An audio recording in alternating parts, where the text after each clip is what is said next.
Welcome back to Coach Cameron's podcast. It is Wednesday, July 3rd. We are entering the wonderful 4th of July celebration of freedom. Yes, freedom. Freedom to clash your heads into the ball and other skulls, get concussions, and get more concussions. We have the freedom to do so. You can become a UFC fighter. You can become a boxer, unless the crazies take over and create all these rules about not being able to play anymore. But concussions is a very scary thing.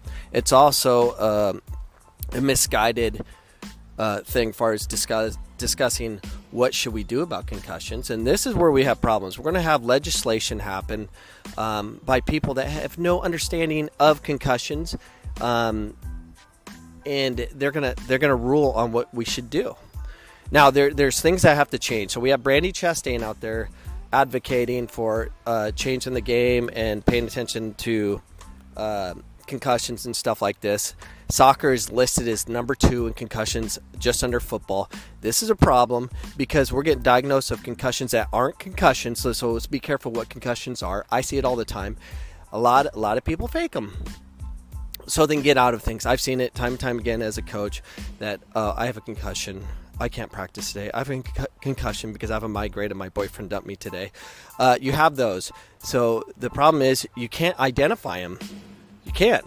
Now, you can't identify all of them, obviously. You can identify some concussions. But here's the problem I have. So I know that there's some groups out there teaching technique through martial arts, how to protect yourself in football so you're not leading with the head and you're using your body, and how to get correct posture and stuff. And it's amazing stuff to watch. And they're doing things, working on technique to overcome concussions, which is the way to go. The problem with concussions that we have is the coaches out there today. We're going to have a lot of concussions because we have coaches that are guided by parents and the thought process, you must win, you got to win, or they're going to leave your team, you're not going to make any money anymore. That's a problem, yes. But you cannot be in that situation. You have to have some conviction or an understanding how technique works. So technique is a priority. Technique is what we need to pay attention to. There is ways to do things where you're going to protect yourself with technical aspects of the game. Body positioning, getting 2 feet set, how to absorb contact versus just flying around. The reason there's so many concussions in the women's game and the girls' game is because we have coaches out there dealing with a bunch of athletes that don't have technique, and they're not teaching them technique, and they basically send them out to get stuck in. I see it time and time again. Go hard, get stuck in, go through her. You hear all that garbage. Those coaches need to be fired and taken away versus being intelligent. How about feint and avoid the contact, make the other player move? How about stand your ground, be on 2 feet, absorb the pressure, and then go off it versus just fly with your head? That's a problem. Now we have problems with FIFA and their stupid rules with 3 substitution, which is ridiculous. I do agree with one of the commentators that were saying, why can't we have a concussion protocol where if someone gets banged in the head and they're able to sub them, but if they're okay, we can sub them back and not have that sub against us? There's things like that totally make sense that we should do. We should pay attention to that safety, but the safety needs to start early. It's a technical issue. I bet if you go country to country, if you want to really truly see data, go to different countries that are technical countries that are intelligent about the way they play and they pay attention to every touch, have less concussions. It's very simple. You don't have to go to other countries and look at it. But when you see athletic girls that take a touch and their first touch is 5 yards away from their foot, and then they have to go get it, and of course they're going to go through a player because that's what everyone's told them to do, they're going to get a concussion. Do you hear me?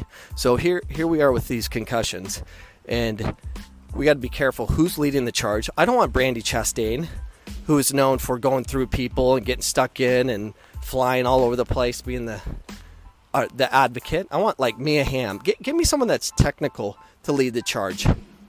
Yeah, that's who I want. I want technical players. I want a technical aspect of it. It should start from the very beginning. Change the rules of the game for the youth as far as development. Have games be won by connecting passes and going backwards with the ball, and and getting points for every pass made, at 8.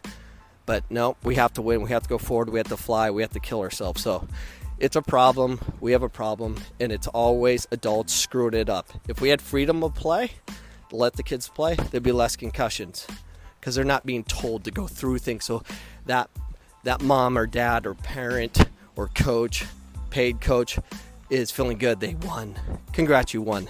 The only thing you should be congratulate yourself on is the players that you've been around with, developing and can advance in the game. That's the only thing you should be concerned about.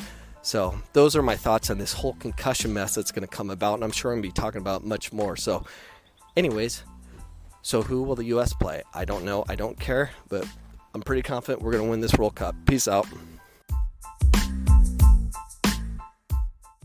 The podcast you just heard was made using Anchor.